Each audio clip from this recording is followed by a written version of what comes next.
Yeah. So yeah, you gotta be careful because I heard Brandon be out here giving back shots and stuff. And hello, you back? Oh yeah, I heard that too. Like especially in Midtown. Oh crap, there he goes. Yep.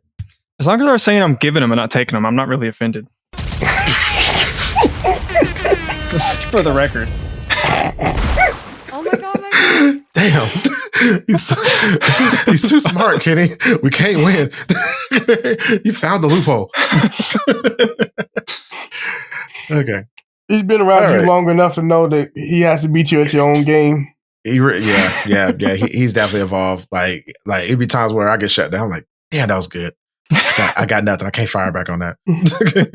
All I can do is just laugh. Okay.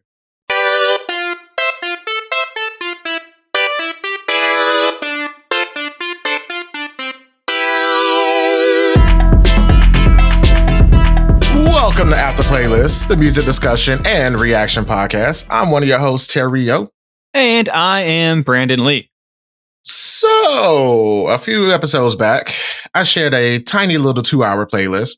It had about 29 songs on it with some of my favorite quote-unquote weird songs. And at the end of that episode, DJ Kenny Boy issued a challenge for me to find even more weirder songs and, any other songs that I would be so brave to share. Well, today, I'm making good on that challenge. And here again to evaluate my music taste and personal life choices is DJ Kenny Boy.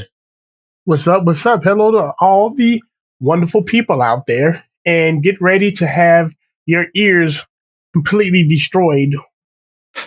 I want you to be completely scared about what you're about to hear about. No, I'm just kidding.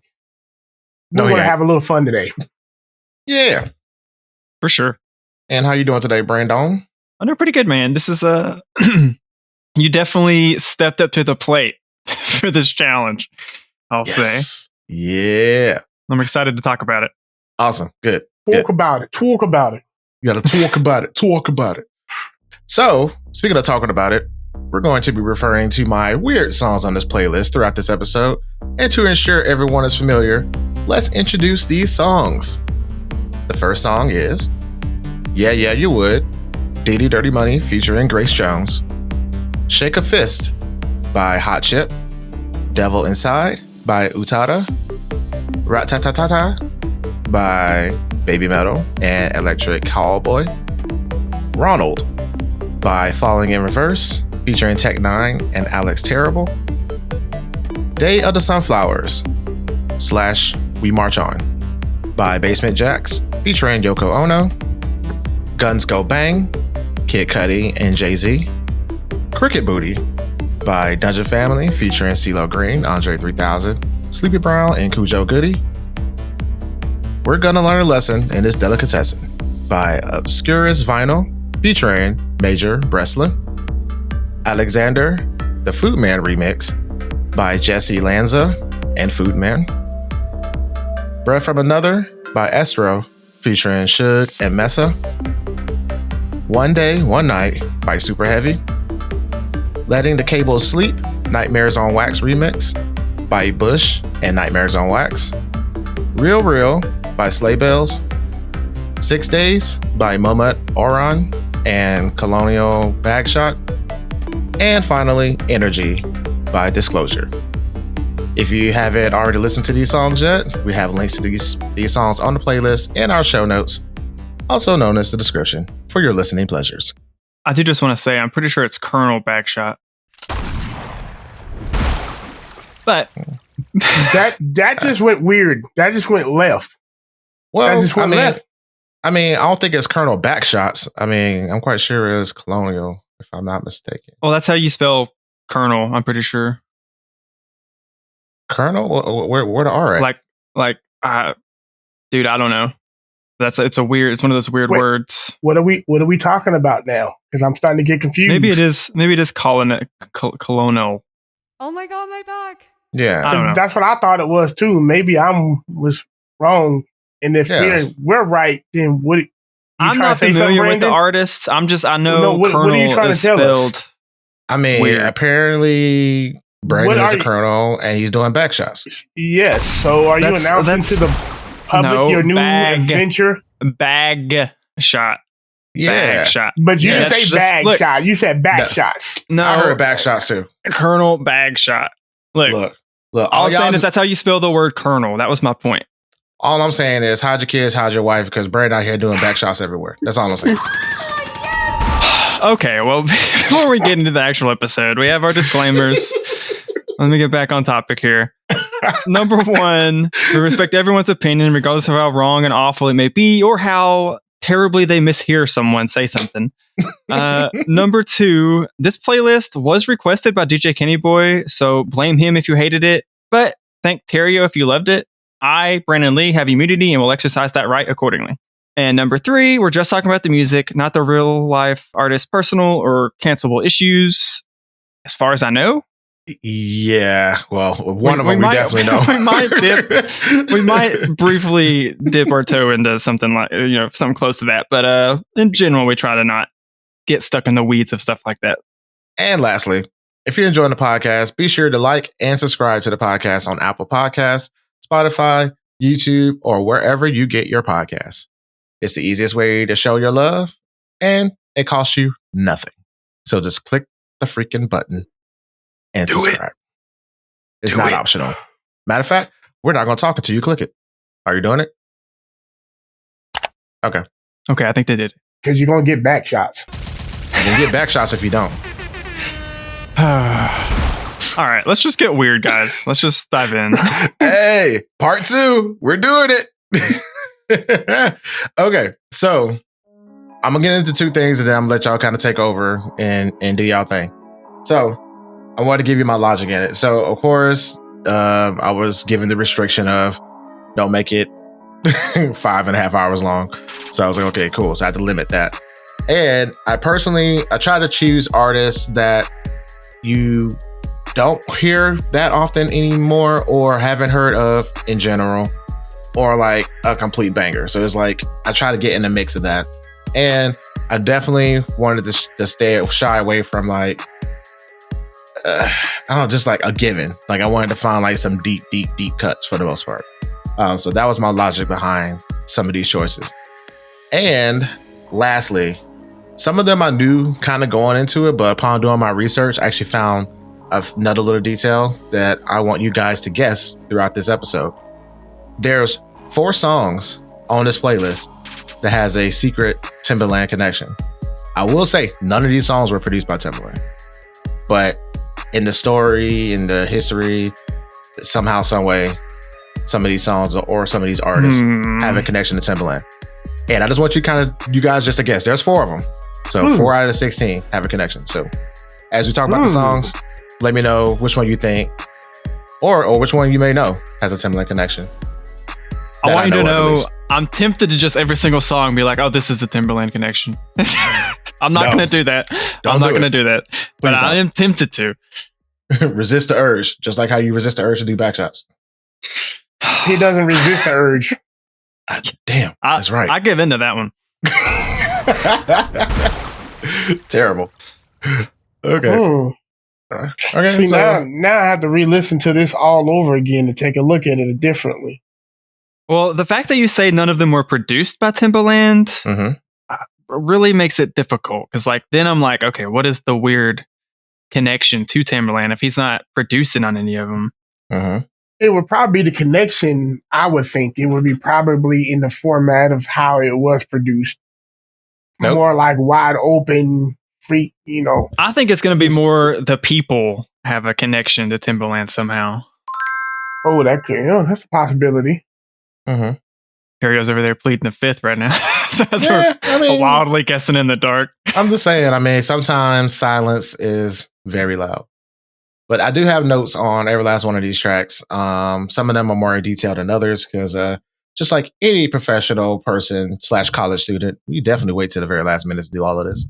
Some of them have more details than others, but in general, I was thoroughly fascinated upon learning about some of these artists. Because again, some of these artists I've known like the song or the artist for a while, but some of these songs I really didn't know. I heard them and just listened to it like on the playlist or whatever, but I never really personally took the time to deep dive into some of these artists. And I'm just like, oh, it's kind of interesting.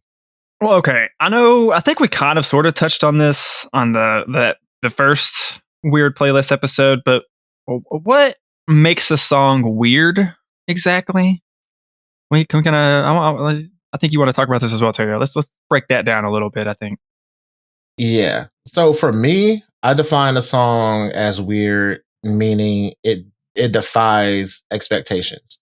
So any song to me, regardless of genre, regardless of artist, if the song does something that subverts my expectations, or where you think the song is about to go right, it goes left, or it doesn't do anything at all, I find that fascinating. And then sometimes just the combination of people I find fascinating. So to me, it'd be like, okay, I never thought these two components would be together on the same track, but yet it somehow works. So to me, I find that fascinating and intriguing. That's part of my producer brain where I'm kind of like putting different Lego blocks together and be like, oh, okay, those came from two separate Lego packs, but they kind of fit together and they kind of make a nuanced kind of thing. So that's what I define as weird. What about y'all? What about you? Go first, Kenny Boy. How do you define a song as weird? For me, it would probably be the arrangement and the music arrangement and the subject matter. So to me, is weirdness when I'm using that as an example, because there's arrangements how some people will add certain elements, certain instruments or weird noises in it to give you like a weird vibe. Like when Neptunes first came out, they were all like sci-fi, futuristic sounding weird things. And then whatever subject matter they sing in, such as, to me, this was kind of weird, but the song's not weird. So we're going to go ahead and jump into it. Let go. You're going to learn a lesson today. It was kind of strange. I was kind of weird. In a delicatessen? You were going to learn a lesson in a delicatessen? That's what he's talking about? Okay. Yes. Because he went from 0 to 100 real quick. So I started feeling like he was a pimp beating up one of his hoes, but I don't think that was the direction he was going, but it felt like he was pimp beating up on I'm pretty sure he's a very, very pissed off deli worker. I feel like you missed that entirely, Kenny, because the song is very, very simple. And of all the songs on this playlist, and I'm glad you chose this one, because I was going to just wait until it showed up naturally, which I'm glad it did, but it's also a good jumping off point. There is nothing that I relate to more than being in line, trying to get your sub at Publix, and the person in front of you is having the hardest time making a decision or making life-changing decisions. Just like the man said, it's just fucking meat, cheese, and bread. Just put the shit together and let's go. So when I discovered this song, I related to it because that was an incident that maybe stop going to that delicatessen. And secondly, I didn't know that Delicatessen was Deli's government name. I always just knew it was called the Deli Department. I just thought it was just Deli. I literally had to look that up. Me too. I did not know that. And it's funny because literally just like a couple of days ago, I was in the grocery store shopping and I saw there was like the deli meats. One of the deli meats at Publix has like Delicatessen on it. And I was like, oh, hey, I wonder how many times I've walked right by that and never noticed. But yeah, I just found this song just completely absurd. It's funny and goofy and shit. I loved it. I loved it because if you've worked any type of retail, any type of customer service facing job, right, you've almost assuredly had this feeling with just people being so dumb and just hurry up. It's not hard, people. Just like you said, it's bread, cheese, meat. Like make your choice and then be done with it.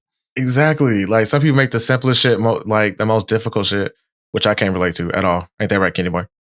Oh my God.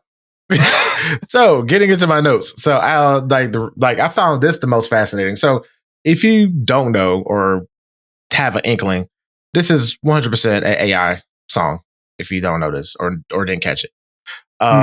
So this is actually done by a guy who there isn't a lot of information about him. But he's just a guy out here.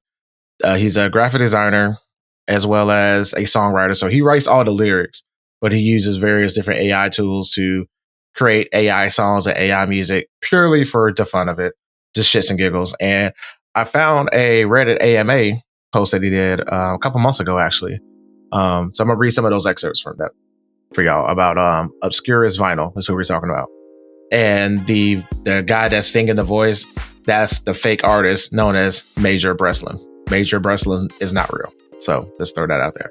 But so when asked about his creative process on Reddit, he said, "Oh yes, the music is AI, but I write the lyrics and piece together the best takes to make it sound like a complete song.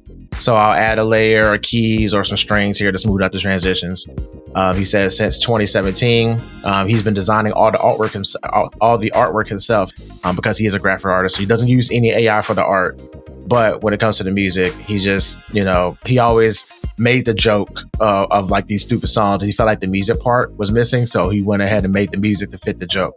And it just kind of became like a little thing between this friend group. And they loved it so much. It was like, dude, you should put it on YouTube. And then someone was like, dude, you should put it on Spotify. You should put it on Apple Music. And now it's everywhere. And it's kind of been taken off ever since then. So it was just purely a thing for fun. Just him having a stupid, completely dumb idea. And then he'll make these AI songs and then add like a filter over it to make it sound old as fuck. So I found that absolutely phenomenal and interesting. Another user asked him about him, quote unquote, finding these songs that were lost to time. And he says, "Yeah, so I've been living at the bottom of dollar bins at the thrift store around the United States. It's been pretty dark and lonely, but it's my job. And the most important records, are found there. And I bring them back to life." That is interesting. That is really interesting. I actually did not pick up that it was AI, but Didn't either. Yeah, I couldn't tell. I felt like it was made in fun. Mm-hmm. Yeah. But I couldn't tell you what part was AI because the voice didn't sound natural to me. It didn't me either, but it also sound natural to me. But it's hard to tell because some people can really play with their voice like that. So there's that, and then also I could tell that it was purposefully like aged, right? Like it was made to sound older than it was. Lyrically and everything, it sounds it's very modern.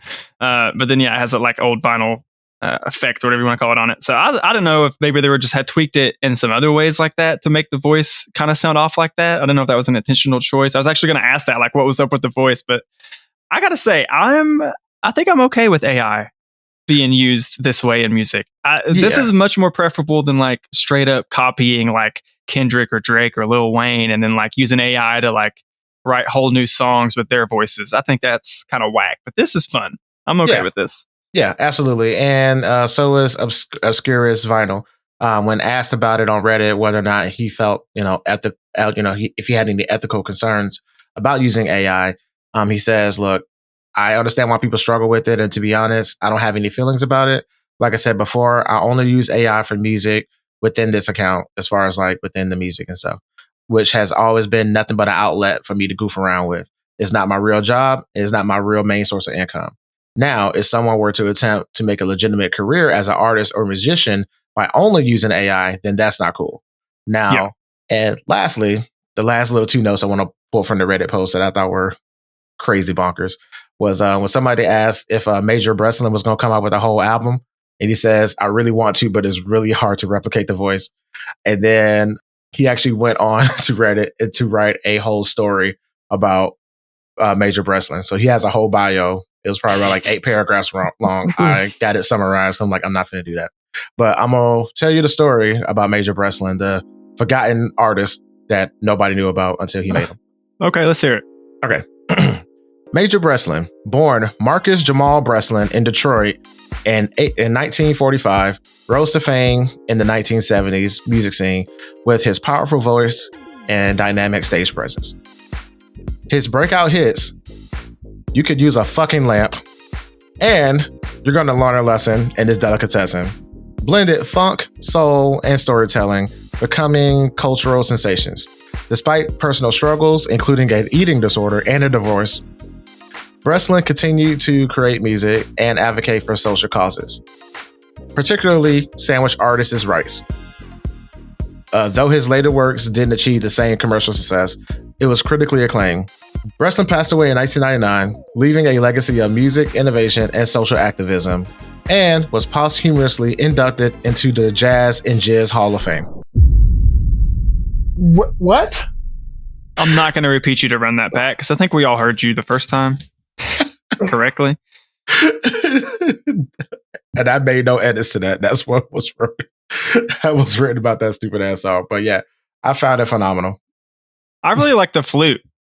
Oh yeah, yeah. The flute solo in like the latter half of the song. Just man, that tickles my fancy so much. There's a full ass vibe, right? Right. I will say, if you do have the time, listeners, look up Obscurest vinyl. He has so many other terrible songs, and terrible in a good way. All right, Brandon, since I picked first, I want you to go with yours next, because I do have one, but I want to hear what you got.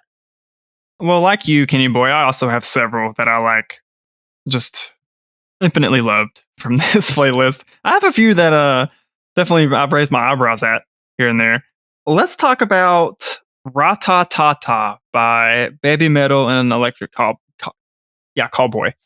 That was one. I know you have known of this song for a while, Terrio, but I remember, I don't know, sometime in the middle of last year, I remember I randomly stumbled across this song and I was like, dude, this song is phenomenal. You got to check it out. And I sent it to you and you're like, oh yeah, I love that song.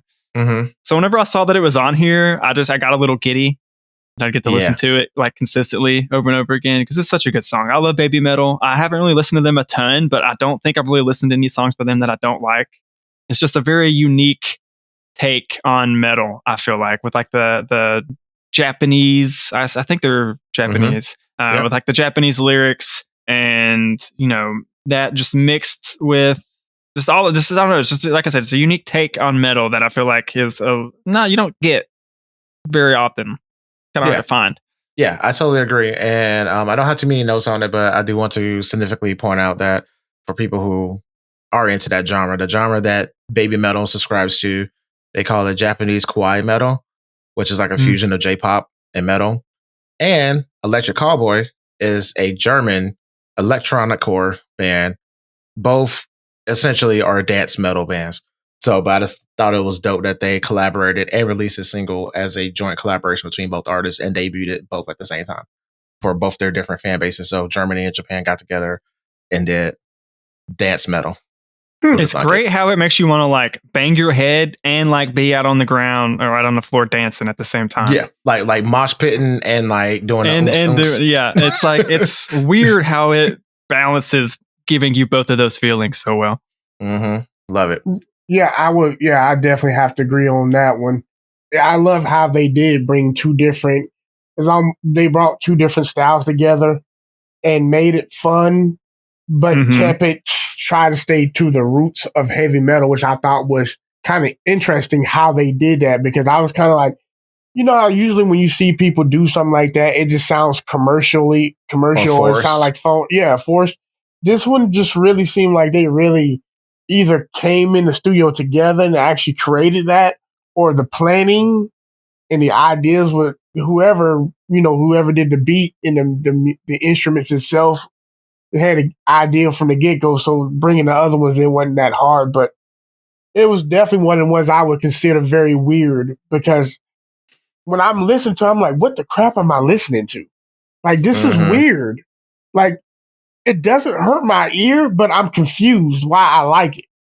It's definitely, if you're not at all familiar with BABYMETAL, I assume it throws some people for a loop the first time they're listening to them, and all of a sudden they start singing in Japanese. Victim right here, because I wasn't expecting the Japanese either. That threw me off too. And that's the thing. So, like, you got the Japanese, but you don't have the aggressive Japanese voice. You got these cutesy little, like you said, girls, like J-pop, doing J-pop, singing over this metal song. My favorite part in the song is when BABYMETAL does their part when the metal comes in, and the metal follows their voice, the lyrics in Japanese. So it's like they go, and the metal goes. I'm like, I love it how it syncs up. I was like, oh, that's like masterful. Love it. Yeah, very well composed. That's why it makes me think that. That's why it makes me think that they were actually together when they made that. It's hard to get it like that unless they recorded it, but then came back and made some edits. Redid the riff to kind of blend in with it. It really does feel like they just, hey, you play this, let's just come together and work and just throw something together. It seemed like it flowed way too well together for it not to be a true collaboration. I'll give this one a 9 out of 10, because the way they collaborated together was off the chain, and you don't see that. You don't see that these days anymore. No, this is very rare. Very Yeah. rare. All right. What's your next pick, Kitty Boy? All right. So since you said something about Timberland influenced type of beat, Mhm. all right. So I've been thinking about that a lot. This is going to be my first guess Okay. of Days of the Sunflower, Basement Jaxx. I think that is one of the ones that has a Timberland influence. Okay. Well, Kitty Boy, you will be wrong. So wrong. Damn. But since we're going to go there, I've been dying to know what y'all thought of this song. Like This one definitely fit the You liked weird. it? Yes. Yeah, the flow. The flow was amazing to me. I actually liked the song. And then it made me think of, they may be influenced by Tim a little bit on that. That's why I was thinking that, because I've been contemplating so much, but I was wrong. So I was wrong with that, people. I just want to point out it has Yoko Ono featured on this, and she's like weird as fuck. She is so weird, and it fits the playlist. Don't get me wrong, but this is definitely one where I'm like, this song is weird as hell, dude. I don't know if I like it or I don't like it. It's just in this weird, like, it really depends on like what mood I'm in, I think, on how much I enjoy it almost. Honestly, to me, it depends on which part of the song I make it to. That too. that honestly, yeah. Because when she literally has an orgasm on the record. Yeah, you just got to tune her completely out. That's all you got to do is tune her completely out. Yeah, but I wasn't really expecting that. Like, the first time I heard that, I was just like, okay, I'm already, trying to follow the accent and follow the lyrics. And then out of nowhere, she goes, I'm like, oh, okay, hold up. I was like, did she just, yep, she did. Okay. She did. Yep. In classic Yoko Ono fashion, I might add. Yeah. Yeah. Like, how did you even find this? I've never even heard of Basement Jaxx. Oh, man. So one of my coworkers actually put me on a Basement Jaxx. So this was off the album Scars, I believe. And so she put me on the Basement Jaxx, and I was like, okay, cool. I'm kind of digging them. And then I kind of went backwards and listened to their discography. And they're definitely a little oonsy, and they're very known for their collaborations. Everybody knows me. Listen to this podcast, and both of y'all know me very well that European music seems to be my thing. So they're an electronic music duo. Felix Buxton and Sam Ratcliffe or whatever. So it was like the whole house music sound or whatever. And I like how they kind of just do their thing, but get other artists on it and make it work. And then on the album Scars in particular, that was when Khalees, aka My Milkshakes Girl, she stepped away from R&B and started doing EDM for a little bit. And she collaborated on a song with them that is fucking phenomenal. Just from the beginning and how they start the song off, and then how you see the progression to the beat into what it is. And it comes out very well, and then Khalees is on the hook. I'm just like, okay, all right, this is kind of dope. And then a British rapper comes in and he kind of ruins it a little bit, but it's British rap, so it's whatever. But yeah, so that's how I discovered them, and then I went back and they're that group. Actually, Brandon, you're a lie. You have heard of them because yeah. You ever heard that song? Where's your head at? Where's your head? Where's your head? Where's your head at? It's okay. If I play it, you'll hear it. Okay, you know what? Fuck it. We're gonna play it right now. Because the way I'm like, you singing that. The way you looked at me right there, the level of disrespect I got. Okay, I know what song you're talking about, but that didn't sound like that song. That is their top song on YouTube with like almost 40 million plays. But yeah, let's hear it. Okay, ring a bell at all? Was that sampled? Has that been sampled at all? I mean, I'm quite sure at this point. I don't think I've heard that actual song, but I've definitely heard the "Where's your head at?" Now that I heard that part, you know what? They've used those. I think they used that clip in a couple of commercials too. Because I remember that part because it never gets to that part with the house drums comes in. It's always that little sample. And that was 2001, whenever that came out. Yeah, so that was way back yonder. Okay, well, he took a shot at the Timberland connection. I'm going to take a shot at the Timberland connection with the next song I want to talk about as well. And I don't know. I'm kind of picking this song as one of the Timberland connections because like I can't in my head actually make any meaningful connections. So I'm like, okay, though maybe it's just going to surprise me then. And it's also a song I really like. I want to talk about Shake a Fist by Hot Chip. Does it have any? Okay. Well, Brandon, you are wrong. Dang it. Yeah, but good influence though. I definitely can see that with Hot Chip. Yeah, Hot Chip. because of Yeah. just the song where he's like, we're gonna play the game of like guess the sound or whatever he talks about. Sounds of the studio. Sounds of the studio, yeah. And then he just has like all the different weird sounds come in. I could see, I don't know, somehow Timbaland, I thought in my head I could see Timbaland maybe coming in to connect to that somehow, but I guess not. But Yeah. okay, well, still, I want to talk about it because this song's fun. Hot Chip's fun. I love Hot Chip. In general, Hot Chip is a another British indie synth pop group formed in the early 2000s. They're known for their kind of genre blending and just playfulness, but they're really known for their witty and sometimes goofy lyrics. Because like they'll make a song and be so sincere, but they'll throw like some of the dumbest lyrics in the middle of the song, and all you can do is just like they're just like whimsical with it. Just roll with it. Yeah. Just roll with it. And they were definitely one of the groups that whenever you and me were like first met, that was one of the first, I think, like music recommendations you gave me. Yep. Like I hit you with an Alt J recommendation. You're like, okay, well, if you like that, I know it's not really the same, but I feel like you might like this too.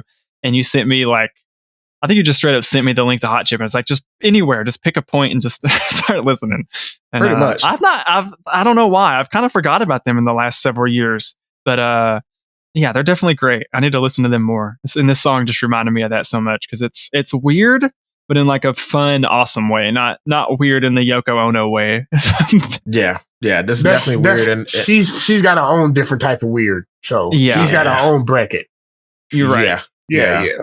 There's weird, and then there's Yoko Ono. Yes. And then like her and Bjork can go and have a conversation screaming at each other like those. Right. Both of them are so weird. So this album, this song came out their third album called Made in the Dark. And this is around the time where the lead singer, Alexis Taylor, he ended up getting married around this time. So the album is like half aggressive EDM stuff, but also like slow, down tempo, chill, love songy kind of stuff.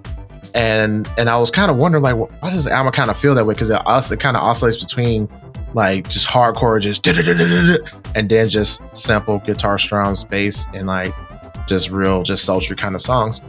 And then I come to find out, about his, getting married around the time, so that kind of influenced it. And he's one of the lead singer-songwriters of the group. And then also, another little tidbit about this album that I found that was interesting was they performed the whole album live before they even recorded the album. So they had all the songs laid out and was performing it, and then decided to go record it. Usually it's the other way around. So I thought that was pretty cool. That's interesting. I wonder how, like, I guess maybe a keyboard is how they would have used like all the weird sound effects that come in the middle of the song. What do you think? Yeah, synthesizer. There's a synthesizer and just kind of just farting around with stuff. Yeah. Sometimes you make your best music by you grabbing the instrument and just farting around. Honestly, that's a lot of chords are actually accidentally discovered, to be honest with you. Yeah, fair enough. I believe it. Yeah. But jumping back to this song, in particular, the last little note I have on it that I think would be completely unsurprising to both of you. This song was inspired by being high as fuck on saliva leaves, which apparently if you either smoke it or brew it in a tea, it gives you the feeling like you're frozen in time. Oh, a salvia? Salvia, sorry. Yeah, salvia. I mispronounced that or mistyped it. Thankfully I've never used it because it sounds terrible, but I knew some people back in the day that had tried it. And yeah, definitely that's one of the things is like it only lasts like, I don't know, like 15 minutes or it's like very short, the actual like trip you have on it. But while you're in it, everyone I've ever known to try it says it feels like it's like much longer. It feels like hours have passed sometimes, but then it's like literally like 10 minutes. Yep. So he wrote this song inspired by one of his bandmates or somebody that he knew that took it. And he was like, oh, okay, I guess this is what it will feel like to take it. And then eventually he took it. And he was like, yeah, I'm normally not the kind of person to do it, but fuck yeah, that was awesome. I was like, oh, okay, well, to each their own. It makes sense a little bit. It definitely sounds like they were on something when they wrote this song for sure. I was just about to say, what were they do? What drugs were they doing? Because obviously, listening to that, there's no sober-minded person would ever create something like that. That's just my opinion.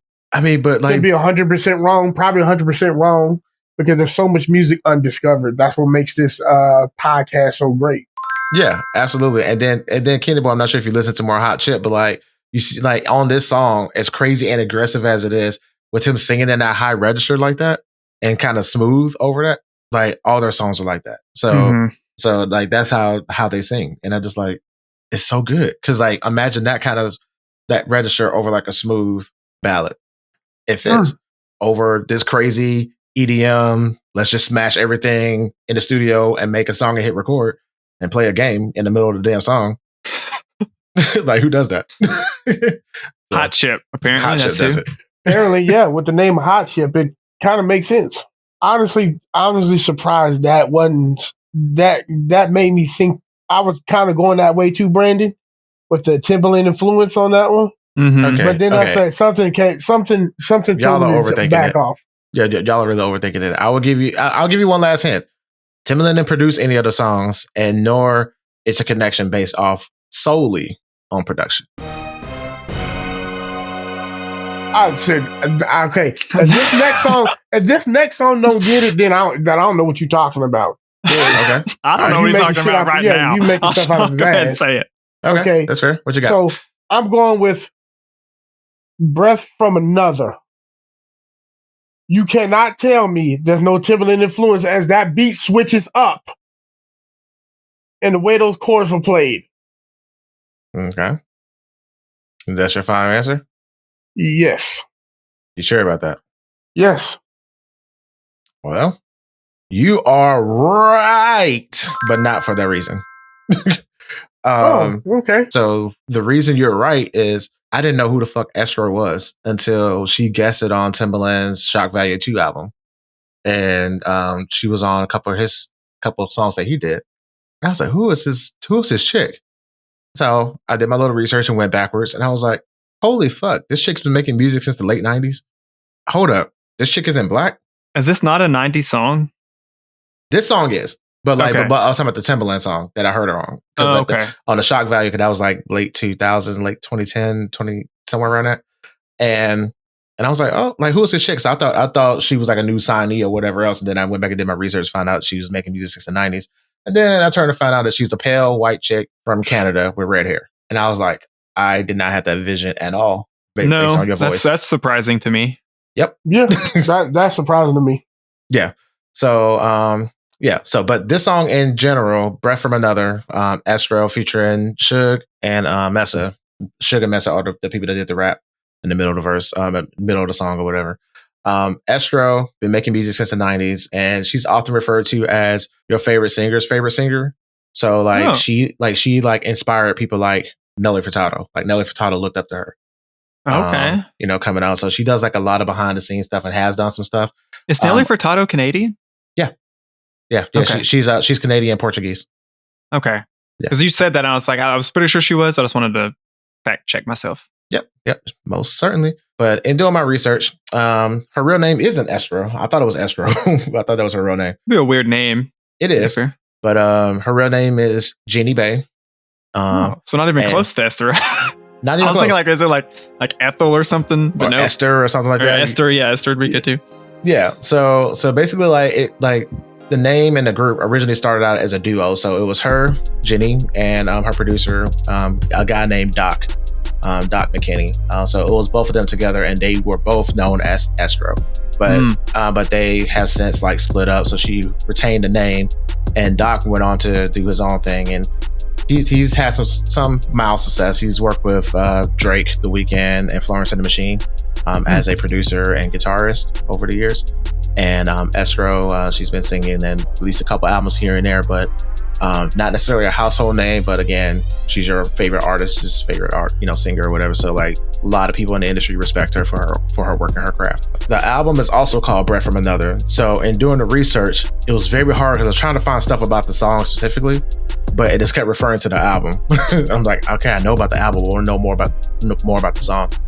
But the song itself, if you didn't catch it in the very beginning of the song, has a sample from a controversial movie called Deliverance, which was definitely, I don't know why, but they decided to take a clip from that movie where it was a male on male rape scene where the hillbillies were raping this guy in the woods and was like, I'm gonna make you squeal like a piggy. Weep, weep, weep. And they decided to scratch that up and use this as the beginning of the song. I did not pick that up at all. Neither did Pick up I. on that. Yeah. Neither did I. Yeah. I've also So- only watched Deliverance like once as a much younger man, so Which Not a- why? it's not a comfort movie that I like go back No. to and watch for funsies, you know? Never. And like I knew of Deliverance and I knew of that. People mentioned that scene being like from that movie or whatever. And I never watched that clip until today. And that fucked up my entire mood because I was just like, ew. It's like, not why? great. Not Why- great at all. Why'd you do it to yourself?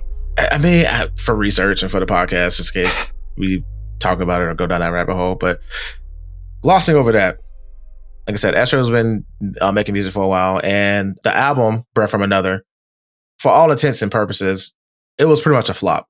Like it didn't sell well at all, Mm. but it got such positive reviews from people within the industry, and people loved her voice and her sound. And the album overall is a genre blending mashup masterpiece. Like it's half loungy, a little bit of hip hop influence, has a heavy trip hop bass foundation, and then there's like some melancholy vibe. Like it takes you through a whole journey. Because of her sound and her talent, it actually piqued the interest of a lot of hip hop artists in the industry. Most notably, Goodie Mob. Goodie Mob took one of her songs, remixed it, and featured her on it. So Goodie Mob has a version of Country Living featuring Esthero on the movie soundtrack. Pretty dope. Yeah, and Esthero has actually worked with the Black Eyed Peas Hmm. and a couple other artists throughout the years, and like so she'll pop up every now and then. So she's just one of those people that just like behind the scenes got the pen game, and then if she wants to pop out, she can, but most of the time she don't have to. This song was like arguably like whenever I was listening to it, to me personally, the least weird song. Maybe because I've been influenced by your taste in music over Yeah. the course of doing this podcast, Dario. Fair enough. But I just was like, oh yeah, this is like a '90s like you said, kind of very soulful singer. Got some like weird EDM. Well, not really weird, but you know, some like not what I would typically listen to. pre-EDM. It's actually pre-EDM Right, with well, trip hop. With trip hop. Yeah, the trip hop is it's got that like trip hoppy sound, Mhm. which is definitely I know up your alley. So Mhm. yeah, this one didn't really like make me like raise an eyebrow or anything like that as I was listening to it. I just enjoyed it. I think it's a good song. Yeah, I definitely didn't throw my weird meter off at all. I think it's just hands down a good song. I would say the best song of the selection. That's how much I like that one. Okay. Of all the songs, I think that by far is my favorite. And when we're ready, I'll tell you my second favorite. All right, let's go. I also think this is one song that's Timberland influence. Letting the Cable Sleep. Oh, absolutely not. But I can see the vibe where you would think that. So to this day, I've never heard the original version of the song. I've only heard this version, and that's the version I feel is the original version of the song. And I don't know what it is with me personally. I like when you take rock or grunge metal vocals and put them on something else that's not grunge. Yeah. it just fits. It does like it definitely tickles your ear in a way that like few other things do. Quick What? question. What? What? It tickles your ear? Does it not tickle your ear? No. Okay, just No. in the words of Tame Impala, shh, just let it happen. Just let it happen. You've definitely shared some other Nightmares on Wax remixes stuff with me in the past, right? No, not that I know of. Okay, well, I've stumbled across them somewhere because I recognized it, and I was like, before I even listened to the playlist and saw that on there, I was like, oh, that looks familiar. I wonder if I'm gonna like recognize the song or not. I did not know the song at all before listening to this, but I do really like it. I just wanted to ask if because that's been bothering me. It's like, did he like recommend me a Nightmare on Wax? Like not this song, but some other remix they had done or something in the past. But yeah, I had no idea. Like I said, I never heard the original version to this day. Never heard the original version from their 1999 album called The Science of Things. But even then, I guess when that album came out in 99, the reviews were pretty mixed on it. But for the most part, they were leaning towards bad. but also I feel like they were kind of ahead of their time because around this time Bush was incorporating a little bit more electronic music into their rock sound. And I think the purists were like, what is this? We don't like this. And then some people felt like the lyrics were a little forgettable. I just know for me personally, just listening to Let the Cable Sleep, to me, like the lyrics are great. I love the lyrics in the song. But again, I'm just judging it based off of remix. A lot. Yeah. Okay. All right. So which one you got, Brandon? You're up next. Okay. Let's just rip the Band-Aid off here and go all the way back to the top. And let's talk about Diddy-Dirty Money with Yeah, Yeah, You Would, featuring Grace Jones, which I gotta say, it was a bold pick to open your playlist with Diddy in the current climate. I mean, sometimes you just gotta put some baby oil on and just go in there, you know what I mean? So with that one, congratulations, you found the other secret Timberland, but not for what you think. Well, actually, this is actually the closest for what you think, actually. So yeah, I retract that last statement. So yeah. I was thinking that, but I thought that might be 2 on the nose, so I wasn't going to guess that one, actually. Yeah. This one is, but again, Timberland didn't have any hand in production-wise with this one. As far as the Timberland connection, the song itself was produced by Danger, who is a Timberland protege. And Timberland and Danger are responsible for a lot of hits, including Sexy Back by Justin Timberlake. We're Taken Over by DJ Khaled. Give Me More by Britney Spears. He produced that, as well as Promiscuous Girl, which is Nelly Furtado and Timberland's song. So that's part of Danger's sound with this.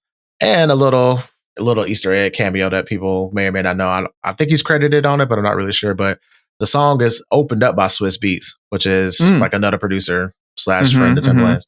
And on the album, I think Swiss Beats did the song prior to that. And then the next song is the song produced by Danger, but Swiss Beats like kind of segues his song into that one by, still being a hype man for the song or whatever. And I felt like this was our opener simply because of the intro where you're just like, all you gotta do is crank this shit up and you just hear a whole bunch of this weird ass beat just going off, just popping off. And like, I just love the beat. The beat is so, love Danger's production style. It's just wild, rambunctious, bold, aggressive, just everything. And I paired that specifically up with Shake a Fist, because it's like a whole bunch of noise just hitting you. And if you can catch the beat, it's perfect. But if you're not catching the beat, you're just like, what is all this racket? But if you're catching the beat and following it, you're like, okay, I see what you're doing. Like the beat's curving and taking you in different directions. But to get to the song specifically, if you don't know who Diddy is, just go Google it yourself. I'm not going down that rabbit hole. But the Dirty Money portion of the name was a duo named Don Richard and Colleen Harper. And Diddy kind of was like, okay, I want to do like a little one-off side project. So that's the birth of Diddy-Dirty Money. So he was heavily influenced around the European dance and electronic music culture around the early 2000s. And he wanted to also push himself as a rapper as far as like kind of, trying different genres and kind of just going out there a little bit more. But he didn't want to do it strictly from his point of view. He wanted to kind of incorporate, a female audience and a female perspective as well within the lyrics and such. So that's how Diddy-Dirty Money got together with that. Grace Jones is a legendary model / artist who basically pioneered individualism as well as like bold expressions for women in general, but specifically for Black women, because she's a tall, dark-skinned Jamaican woman, and she's been making music since the 70s, so as well as been modeling since the 70s and such. She's one of those elusive artists as well, that just pops up every now and then, like a Yoko Ono for all intents purposes, and she can go. But much better, in my opinion. Much better and much out more there. Talented. Yeah, for sure. But she still collaborates with artists to this day. Like, I think she even did a song with Beyonce fairly recently on one of Beyonce's projects. So, and jumping back to Basement Jaxx on that album, Scars, they wanted to get Grace Jones on that album, but they were like, we can't find her. We want her, but we don't know where she's at. And her manager keeps giving us the runaround. So we got Yoko and we got a couple artists on there, but we like, the sound is there. It's perfect. Like, we ready for her. We want her and we can't find her. And then when they finally tracked down her manager, and then her manager was like, yeah, she was totally on board with it, but yeah, I guess, y'all never called her back. They're like, we tried. Where y'all been? So, but yeah, I just thought the beat itself was just wild and crazy and fun, and just and Grace Jones of it all just kind of was like the secret icing on the cake, where she's like, doing the background vocals and singing along with the girls. And Diddy's rap wasn't god awful, but you know, it was a nice little touch to have a rap on that kind of beat. So I thought it was kind of It was god awful. Yeah, I've heard worse. I've heard worse, but I've heard better. This was early 2000s, right? Or is this like late 90s? When was this? Early 2000s. Okay. Like 2008, I think. It definitely has that feel to it, I feel like. Yeah, for sure. So it was early Unsi, but also, you know. Early Unsi. Yeah. Yeah. I could give or take Diddy's part, but like you said, the beat, I love the beat in this song. The beat like had me not skip it a single time, if I'm honest. Yeah. To me, P. Diddy in it ruined it, not because of what's going on and what he's allegedly guilty of. Just the fact being, he just threw the flow off. It wasn't good. It wasn't his best performance. I'm biased because I don't think I've ever heard a song with Diddy rapping that I've like enjoyed his performance though. I've never liked him as a rapper. No, that's some I've not listened to all of his songs, granted, because that was a little bit, you know, whenever he was like in his heyday, I was too young. But there's somewhere he did a little 8-bar that's actually pretty good. All About the Benjamins. I mean, his verse and All About the Benjamins worked. It worked. It was written by Mace, but it worked. I mean, to be fair, Diddy doesn't write any of his lyrics anyway. So all his stuff is based off whoever's on the song with him or whoever he gets to write it. So far, we have found two of the Secret Timberlands. We got 2 more left. You got one you want to talk about, DJ Kenny Boy? Because I got another one I want to talk about. If you don't. Ronald. I don't know why I said Roland. Why did I say that? I have no idea. It's another R name. It's close enough. I knew what you meant. Definitely not a Secret Timberland, but just a fire song. Yeah, I wasn't even talking about. Yeah, I picked that one because that's my third favorite one. Okay. I just like the song. Yeah, I just like the song from beginning to end. I just like the song. I want to give them major props for this one. This is actually a really, really good song. So this was a purely selfish pick. This song is not weird to me. Other than like the random Tech 9 verse that pops in and like switches up the beat. It's hype as fuck. That's what it is. And the fact when they jump in and like do the hype man crowd, you know, like backing up his lyrics as he's rapping, chopping up style. I'm like, oh man, I get crunk every damn time that comes on. But yeah, this is just a purely selfish pick. I just want to put this on the podcast playlist because we talked about it, but we never actually had it on the playlist yet. So I was like, fuck it, this needs to go in there because it's such a good song. But the little notes I have on this now, I'll try to be as quickly as I can. Ronald by Falling in Reverse. The song was named after the lead singer, Ronnie Radke, which is his real name, but he goes by Ronnie instead of Ronald. In general, Falling in Reverse has been categorized as, you know, just like a few little genres, such as post-hardcore, metalcore, rap metal, punk metal, alternative metal, electronica, hard rock, alternative rock, glam rock, and emo. And I feel like this song hits all of those categories. In one way or another. They're definitely they're hard to pin to like one specific subgenre. I'll agree to that for sure. Absolutely. And this song was touched by many producers and many writers. So basically everybody in the band Falling Reverse had something to do with the writing of it all, including Tech 9. That's pretty neat. Yeah. Alex Terrible. Apparently he's from the Russian band Slaughter to Prevail. So that was a collaboration from another band. I thought he was a solo act, but apparently he's with another band from Russia. So that's pretty dope. And in general, I found a article explaining the song. So basically it says, Ronald dives into the transition from innocence to the harsh realities of adult life. It is a blunt outcry against the world's darkness, underlined by a recognition of inner demons and societal evils. This song isn't just a tune, it's a bold wake-up call to the chilling truths that surround us. And I see that. I see that now. I agree. I agree full-heartedly. Yeah, so I'm just like, damn. So the song definitely hits even deeper. Like I understood the meaning while listening to it, but hearing that simple synopsis, the co-text, as you say. Yeah. Hearing a full co-text of the song, I'm just like, wow, okay, that definitely hits. But no Secret Timberland though. But yeah, just a fire song. I just had that. I didn't pick that one for the Timberland song. By the way, I just like the song. Because it's amazing. Yeah. I also just want to talk about how whenever this song first came out, Terrio, you knew that I would love this song right off the rip because you had found it 1st, and so you had sent it to me. But they did a cool thing, or at least the version you like shared with me. It didn't say featuring Tech Nine and Alex Terrible. It literally just said Ronald falling in reverse. Yep. And so you're like, just listen to the song, and then just tell me what your thoughts afterwards or whatever. I think you played it for me, like while we were like after a recording one day or something. And literally the Tech Nine verse just caught me so off guard. And he just, I'm a huge Tech Nine fan. If you're at all been a fan of a podcast for a while, you'll know that he kills it.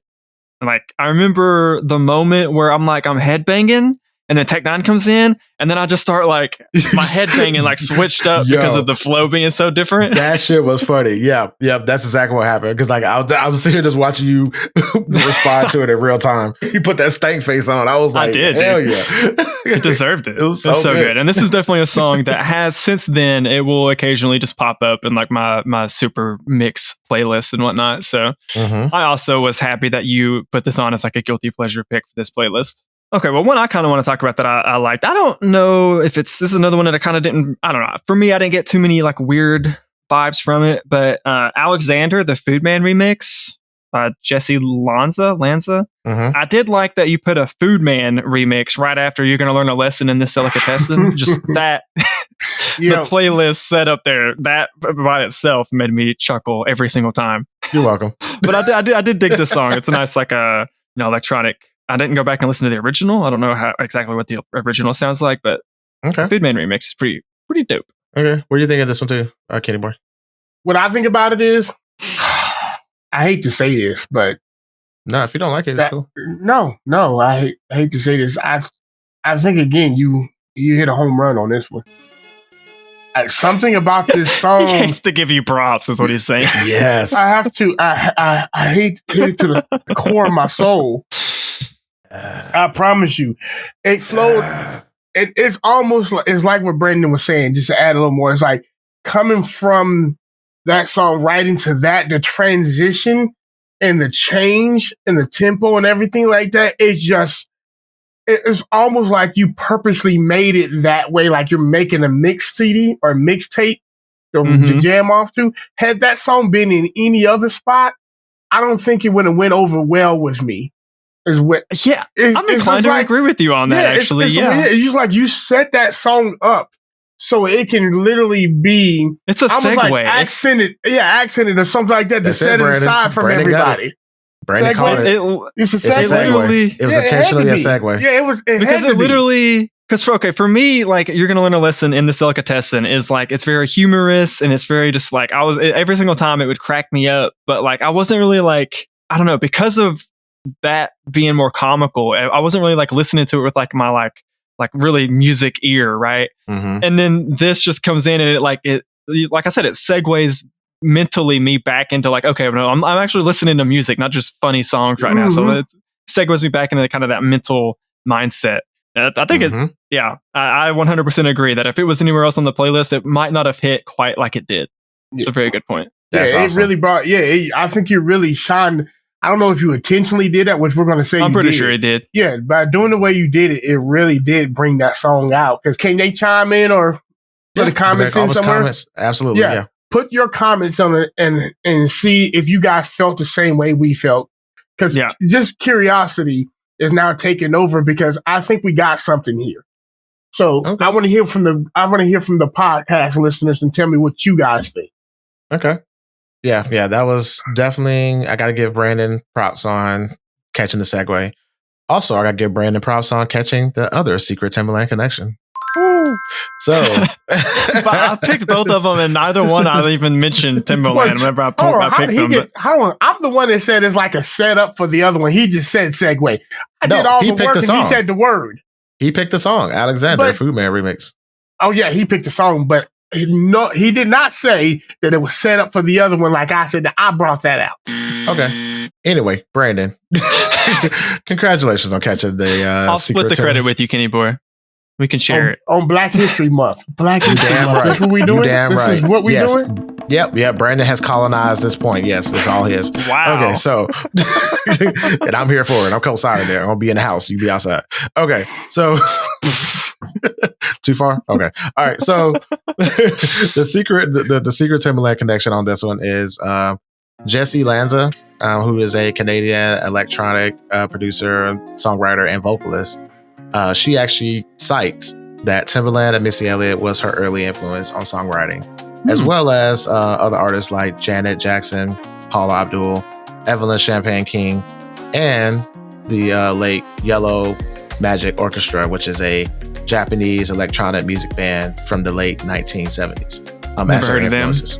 Never heard of them, and I'm curious about them because, again, they're Japanese electronic music from the 70s. Unfortunately, two of the members of the Yellow Magic Orchestra has passed, so pretty much permanently defunct unless they resurrect it somehow with a different lineup. But I'm curious about their music. But yeah, because that's got to be a very, I don't know, in my head, not even like really picturing what that sounds like. I'm just assuming that's a very particular sound. Exactly. Unique sound, right? A very unique sound, yeah. Mm-hmm.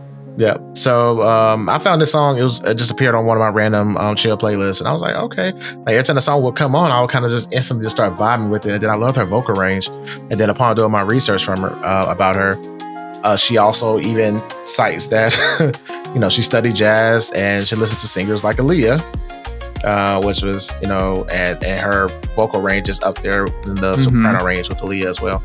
So she definitely sings in that higher range. And today was the first time I listened to the original. And the original is definitely different from the Foodman remix, but it's still like... That's why it wouldn't be a remix, wouldn't it? What? You said it's much different than the Foodman remix. Well, sometimes a remix can... remix, right?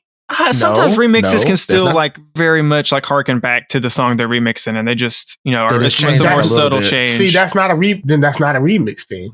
Okay, all right. So that's a variation. That's semantics. Yeah, you're getting the semantics there, Kenny. No, we're not getting the semantics. But you don't give them credit for my thing. But I'm arguing semantics when you use semantics against me. It's all semantics. Yeah. Mm-hmm. Okay, so while Kenny Boy is doing that to prove himself incorrect, I'm gonna go and talk about Foodman real briefly.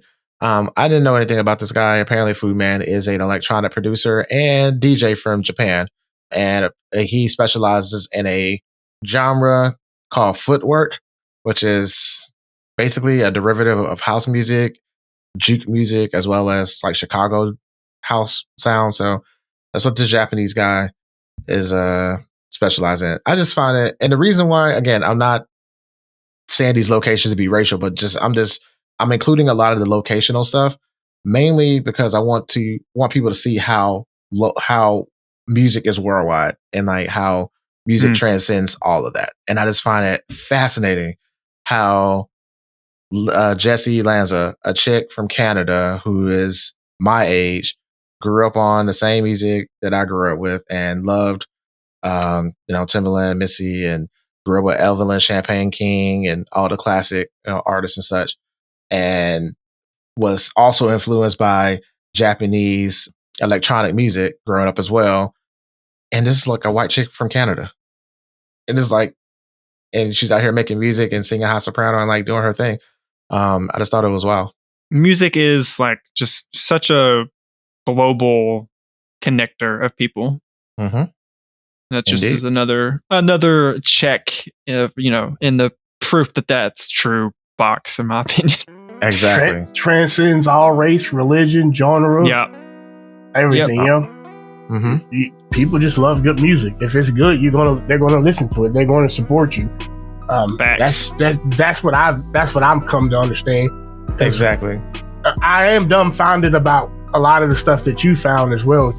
Noticing, learning about some of these artists that I would have never thought that had so much, influence with hip hop and R&B, but singing a whole different style of music, but they had influence right there, and it kind of is very humbling because you don't realize how much, what the music you produce or create, how it's going to influence the world. Mm-hmm. Yeah. I mean. And I even did a mixtape Test of Time, and we were literally, the whole focus of that mixtape I took different artists' music and mixed it up with other ones, is to show you how, as many years have gone by, many artists dropped a lot of songs, you play certain songs, it's just going to hit. Every cookout, if you ever been to a black folks barbecue, right? Cookout, you're going to hear Frankly Beverly Mays at least one time. You may hear a blues song at least one time. You're probably going to hear Mark. She fine. Mm-hmm. You're going to probably hear some Marvin Gaye, Al Green. You know, you're going to hear it. Oh, I don't know if you picked up that reference he just dropped. Can you believe? I did. I was glancing over because I'm not going to entertain him. Okay, yeah. Let's just gloss over it. See, that's how you have to beat him. Just keep going. Don't stop. Don't stop because he wants that. Acknowledge me. Acknowledge me. All right. Well, speaking of acknowledgement, let's go ahead and move on to the other song that you briefly mentioned earlier, Kenny Boy. Devil Inside Me. Wait, is the Devil Inside? Devil Inside. I mean, well, she talks about. You are. I guess if you're confessing how you really feel, which is, this is a safe space. But the song is called "Devil Inside" by Utada. Oh yeah, it is. It is. I don't know why I was saying inside me. I guess. To me, Utada will forever be connected to the Kingdom Hearts video game franchise. Sanctuary, absolutely. Yeah, it's so impossible. I think she does a few songs for the Kingdom Hearts series. Sanctuary, I think, is like the biggest one, but if I'm not mistaken, I think there's like two or three others that she did for that franchise. Anyways, yeah. So whenever I saw her on here, I was just like, is that the same Utada? Like, I literally had to Google it and be like, am I tripping right now? This is the same Utada I'm thinking of for Kingdom Hearts, right? It is, which is nice. Yep. So, what did you think about this one, Kenny Boy? I had to listen to it a couple of times. When I first heard it, I'm like, but by the second time, I actually paid more attention to the way she sung and what she actually said, and that would changed it. I mean, I only listened to that one song of hers, so I'm actually want to listen to some more of her music. But I feel like she's one of those ones you can like just sit back and just like, sit in some comfortable place and just play her music.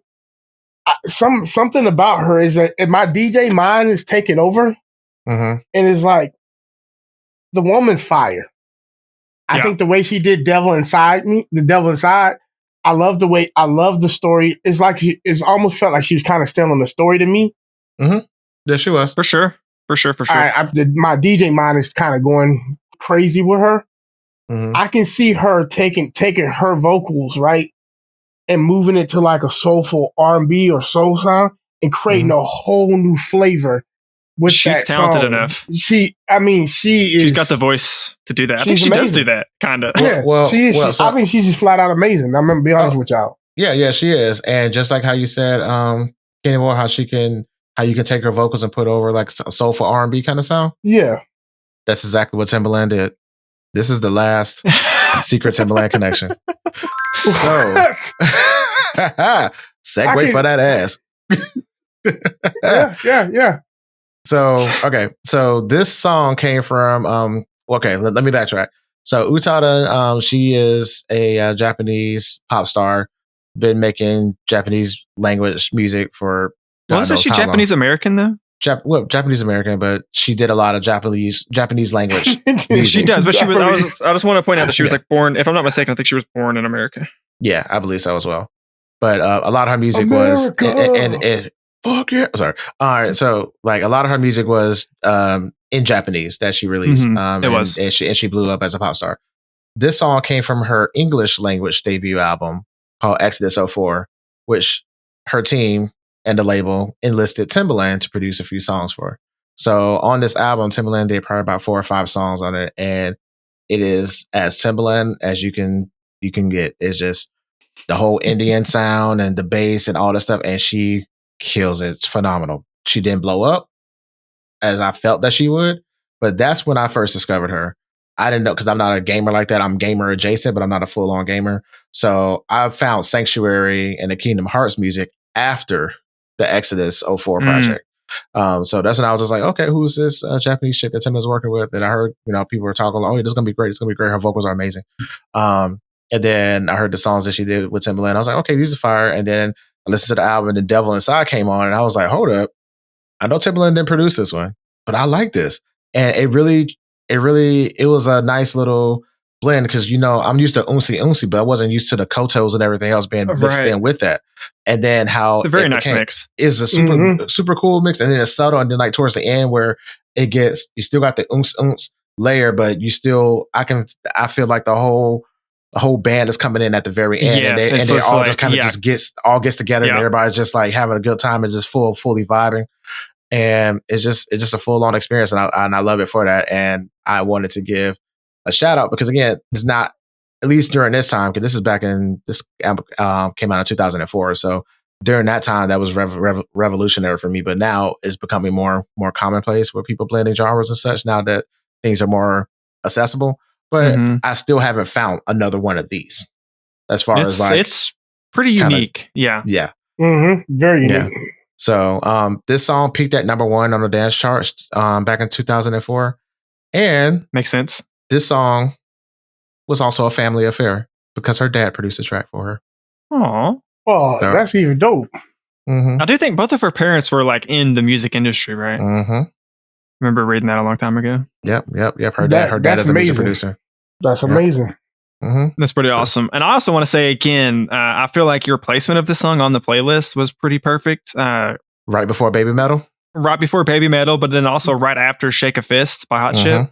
Yep. It was just, that was a pretty fitting spot.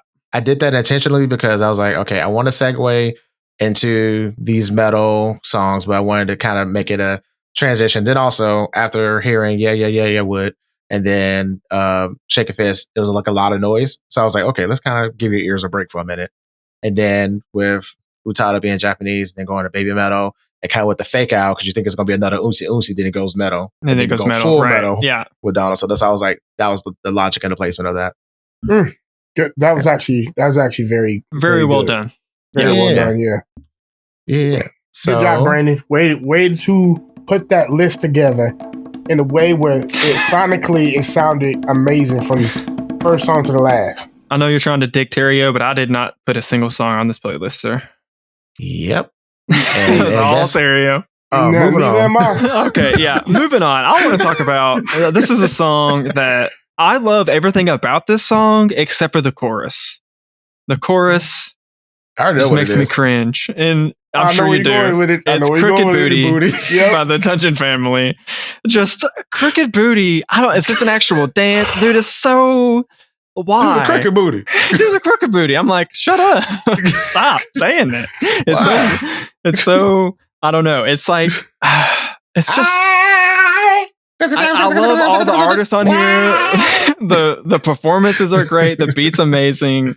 The lyrics are awesome. But then the chorus, when it comes to the crooked booty, it just it does, man. It's so lame. The crooked booty. What even is that? That's so, I don't know. To me, that just sounds so lame. But beyond the chorus and the name of the song, I loved it.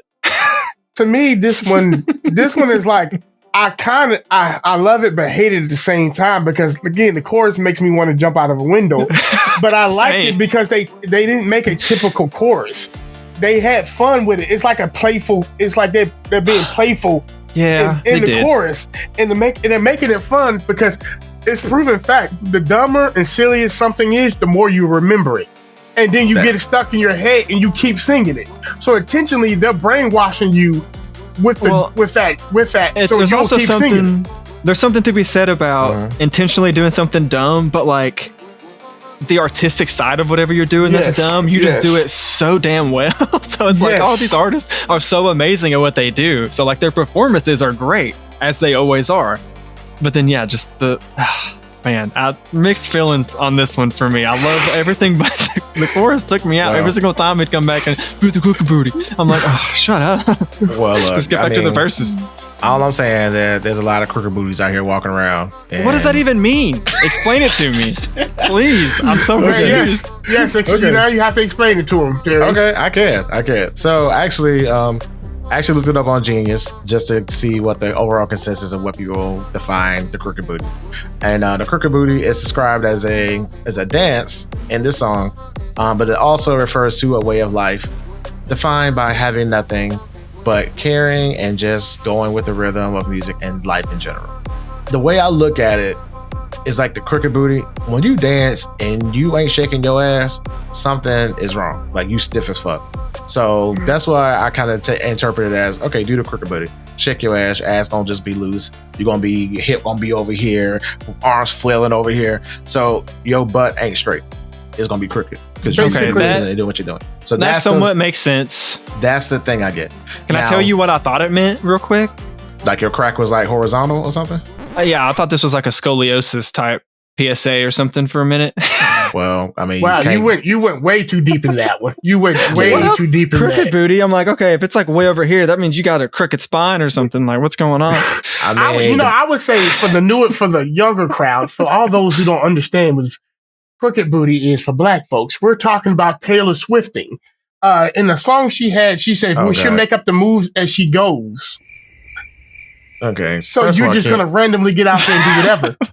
You've lost me on this one. I gotta admit. Okay, bro, you can't talk about Taylor Swift. The song was called "Do the Crooked Booty," not "Do the Crooked No Booty." Like that's a big difference. No, it's still the same. Because look, she has one. It's just flat. But you're just doing Everyone whatever, has letting the music. You're just letting the music take over.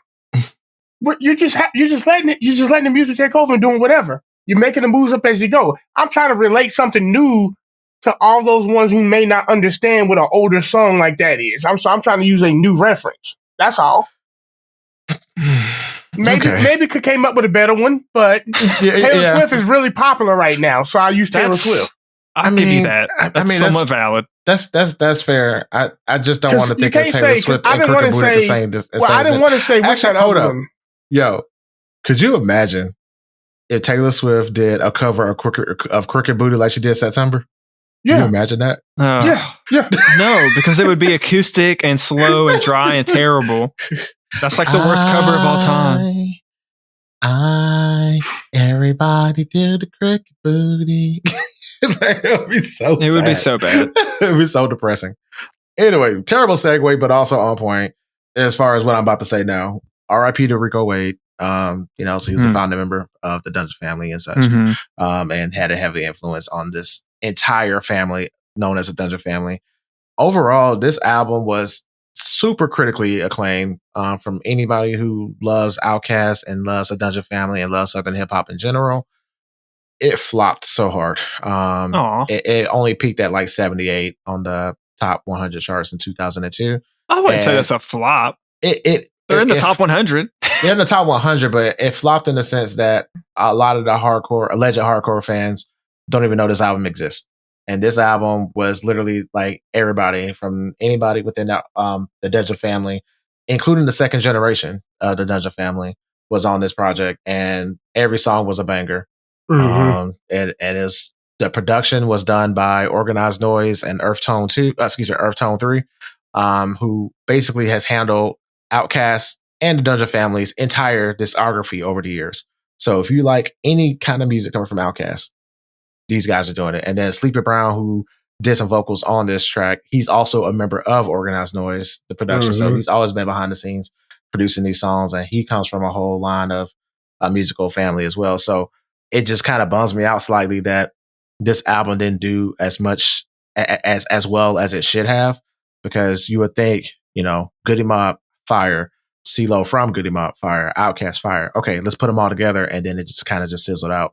But anyway, hindsight's 2020. But either way, I put this song on there because, again, for that exact cringe feeling, Brandon, the song is so talented. Cee-Lo comes in so hard, and then Andre does his thing, and then the chorus is weird and cringe, and then the part where Andre is like, I ain't got no paper, I can't wipe my ass. Like, why is this in the middle of the song? That too. It's just like, but give me $1 little, I can show you how to make it last. So, like, they have a way of shoehorning messages into their songs, and like you out here dancing, doing a crooked booty, and also receiving a message at the same time about just survival in general. Like, that's what the whole song was about, just letting go and survive.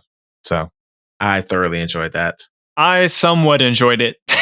I don't know if thoroughly is the word I'd use, but I mean, look, I thoroughly enjoy a crooked booty from time to time. That's all I'm saying. No comment. Yeah, you can go so many places with that. Yeah, I'm not. No comment. I don't even know what to say with that one. A wise man once told me that we just need to keep right on. Yeah, we'll go right on past that one. We're right on past that one. All right. I would say, let's say this sums up that song. That's that thin line between when you're being very smart about being annoying in the song. Because that chorus is annoying, but it's so catchy that you're going to sing that song. Because no matter how much you hate it, I bet you in your mind is saying, you're singing that song. Because Terrio has referenced it, I have referenced it, you have referenced it many times as much as you hate that chorus. And you are saying that chorus over and over again. And the production. Full stop, though. It was not an earworm for me. It was not. But the production was good. It's going to get you. Throughout your day, you happen to be at work and you just happen to look around and be like, "There's a crooked booty over there. There's a crooked booty over there." Yeah, you're gonna start thinking about that everywhere now. You're gonna be assessing. You see someone doing some crazy dance, crooked booty. You might be right. Time will tell. I knew it. We got him. We got him. We back, Candy Boy. We back. We got him. Yeah, we got him. God, we're so awful. All right. So I want to briefly highlight Guns Go Bang and why I feel this song is weird and special within its own self. So Guns Go Bang by Kid Cudi and Jay-Z. This song was, I know I played a portion of it for you before, Brandon, but I really wanted to be on the playlist so people can hear it as well. I was thinking it was familiar, but I was, that must have been a while back, but yes, that makes sense now. Every time I'd come on, I'd be like, I know I've heard this song before, at least part of it somewhere. I was wondering if it was sampled or something weird or remixed somewhere or something. No, this movie was from the soundtrack to the Netflix movie The Harder They Fall, which also featured Black Woman with Fatuma and Lauryn Hill on that song. Oh, yes. I do remember that song. And that whole soundtrack is phenomenal. And the movie is phenomenal. And the score is phenomenal. And then I come to find out, this guy is a freak of nature.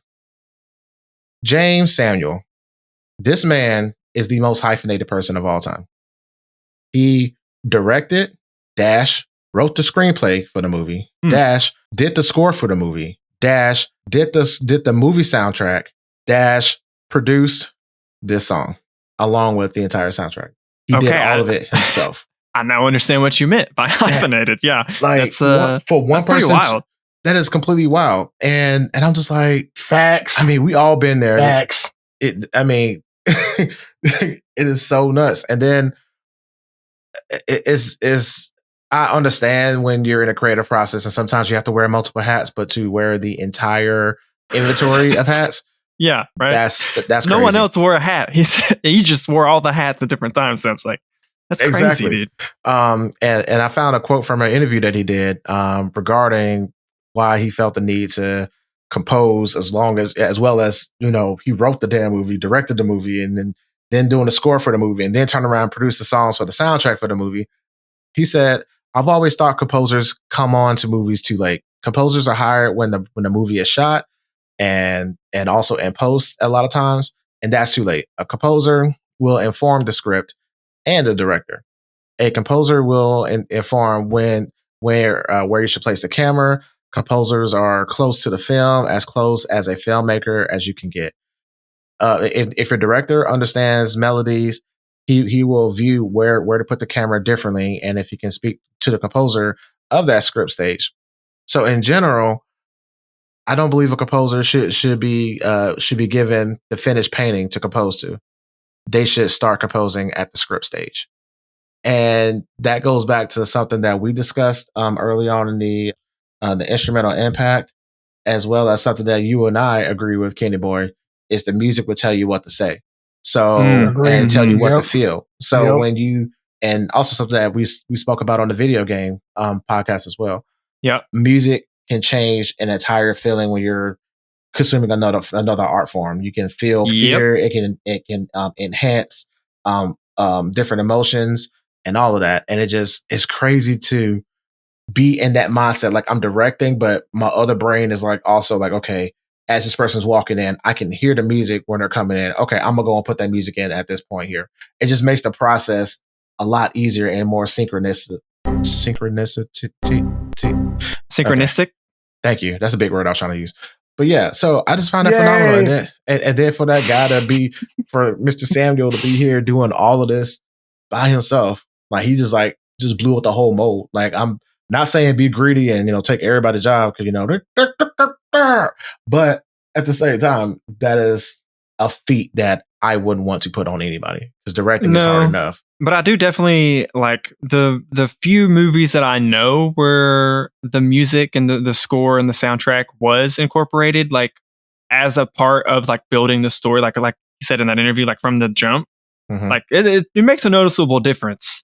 Yes. Especially if like music is like a key component, like just of the movie and the story being told itself. You kind of like you can't really tell that story without it. Exactly. Yeah, where you look, I mean, the best examples are musicals. Yeah. Yeah, because you've never seen them. You've never seen a musical that every song, every instrument, every chord that's played is vital to how that story is portrayed. So I wholeheartedly agree that the score and music needs to be done while the movie's being made at the time, because it really does bring a lot of emotions out. Because imagine how your actors or actresses will respond if they're hearing either like the horror movie, right? If you're doing a horror movie and they got that horror score going in the background and it's bone-cheering, scary, it really sets the mood for the actor, because that's what a DJ does. A DJ sets the mood for the party. So whatever event you're doing, if you're hired a DJ, hear me or her job or whatever, or he, she, or go to whatever you want to do. Yeah. And also exactly. And also I want to highlight the fact, man, that even if you never saw the movie The Harder They Fall, listening to this song Guns Go Bang, you can already feel what the song is about. With the Western. It's very evocative with the imagery that it kind of paint, that you just it forces you to paint in your head, right? Yep. And this is also one of the another one of the few songs that like didn't really, whenever I was listening to it at first, I was like, why is this like, I don't know, weird? This is just a good Kid Cudi Jay-Z joint song. Like, I mean, it's weird in the production aspect that there's guns going off on beat and it rides the beat so well. I mean, just the okay, I someone give you that. So I was like, okay, that's definitely, that takes an art form to get that right there. You do know you're talking to someone who killed somebody in a song. Anyway, so there's no more Secret Timberlands, and this is the part where I kind of ran out of notes because I ran out of time. Procrastination. Okay, so so this one, the next few ones, they aren't necessarily weird sonically, but I like them for different reasons. So okay, correction. Some of them are weird sonically, and the other ones I do like for different reasons. So I'm gonna go through these last little bit in order, real quick. So One Day, One Night. This one, this is another selfish pick because we've talked about SuperHeavy for a while, and I'm just like, okay, we gotta. This is one of the few I was familiar with before listening to the playlist. Okay, cool beans. Have you heard them before, Kenny Boy? No, that was my first time. Did you look up anything about SuperHeavy? No, I didn't look up any facts or anything like that. I just kind of glanced over a couple songs of theirs. Okay, so what is that laugh? Because it's I'm waiting. I'm hoping Kenny Boy is gonna give me the response that I think he's gonna give. Okay, so SuperHeavy was a secret one-off supergroup project that consisted of Joss Stone, soul singer, rocker Mick Jagger, reggae artist Damian Marley, producer Dave Stewart, and composer A.R. Rahman, excuse me. So all five of them did this whole album together. It's a very interesting mix. Wow. So the guy that was singing in the beginning, that was Mick Jagger. Yeah. And then I thought that was the whole time, but I thought I was crazy. I'm like, no way, that's Mick Jagger. There's no way. You thought it was like someone was just like, I thought it was somebody just kind of said, yeah. Mm-hmm. No, it's him. It's the real deal. Yep, Mick Jagger, and then followed up by Damian Marley in the middle, and then Mick Jagger and Joss Stone were singing at the end of the song. And then the composer, he's an Indian man.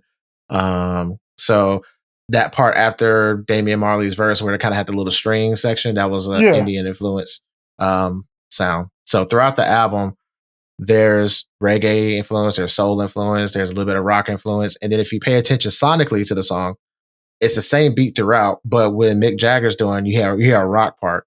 And then when Damien comes in, you hear the typical same beat throughout, but you hear the rock part comes out, and then it becomes more reggae vibe a little bit. And then you have the Indian composing sound, and then you hear Joss Stone come through and sing her ass off with Mick Jagger. There's to me, this is the better of the songs. There are some songs where I'm just like, oh God, this is just not meshing well. But this is one of the better ones that I liked. I agree. Up until the end. So there's a part that is like nails on the chalkboard, and I can't unhear it. And there's a part where Mick Jagger comes in, one day, one night. And then he does this part where he just like into the mic. It's so breathy. And they try to cover it up. It's so bad. It's just, and I'm like, bro, back up from the microphone. Like it's so much. Like like the hair in the back of my neck like jumps up every time. And I'm like, I can't, like, that's the one part I hate. And I do like how him and Joss Stone at the very end, they just start, and we stop. It just cuts off. So the whole song is just, it invokes a certain emotion for sure. Like, you know, you kind of picture somebody going to a dusty motel, going through a breakup situation, and one day, one night, you're gonna feel how I feel because I'm gonna get back to you, and I'm gonna get back at you, and blah blah blah, and it just takes you through a journey. And I just find it weird and fascinating that Mick Jagger is on this kind of song. Yeah, this was another group that whenever we were like first becoming friends, I think you like turned me on to. I'm pretty sure the one who like introduced them to me. Yeah, way back in the day. Absolutely. And this was like my barometer of like how far I can push you, basically. So, and I was like, okay, I give you this, give you a little bit of hot chip. Okay, you didn't run away from that.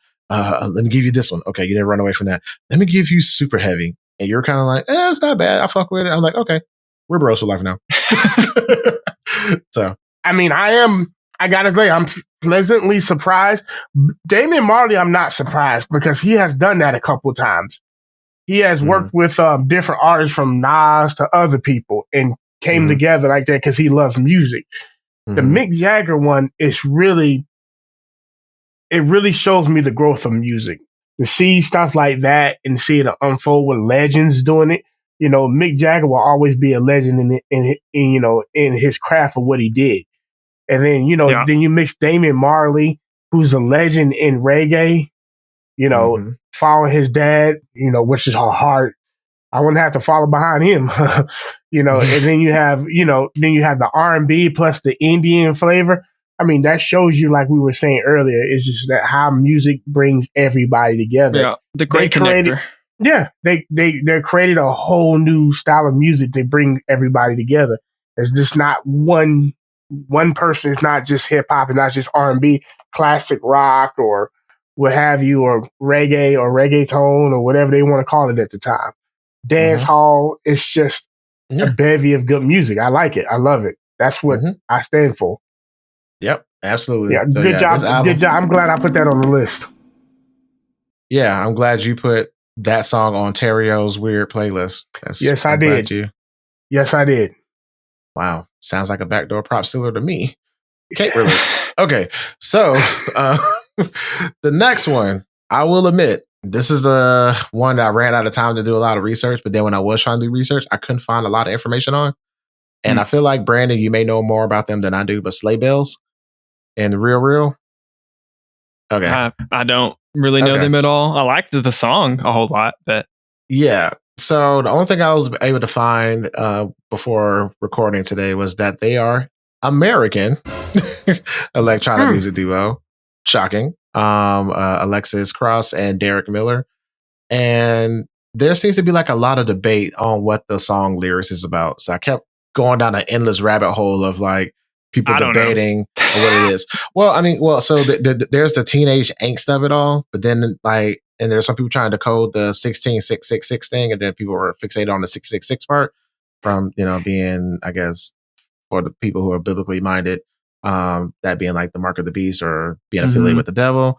But then also there's like some people were saying the song was about gambling because like take a heart, take a heart, take a heart. kind of deal. But then there was other people were trying to say that the song was about drug use, about doing a line, So I get the teenage angst part of it all. That's the only part I got. But I but kind of understand. yeah, but outside of that, I really didn't get anything else beyond that. But like you said, all the other parts that like came in, like there's just so much kind of like, I don't know, abstract, not parts that don't really connect with the teenage angst, that it just really threw me for a loop. Yeah. So I was trying to decode the mystery of this one, and I really couldn't really find it. I strategically kind of put this here as a pick me up after going after the Nightmares on Wax remix of Let the Cable Sleep, because I felt like one night, and then the Bush song was kind of taking a dive a little bit, but I didn't want to end on that. So I was like, okay, let's do like a quick pick me up with this one. It's a pick me up from that, but it's not like, I wouldn't say it's like super high energy or anything. Exactly. It's a segue. It's built.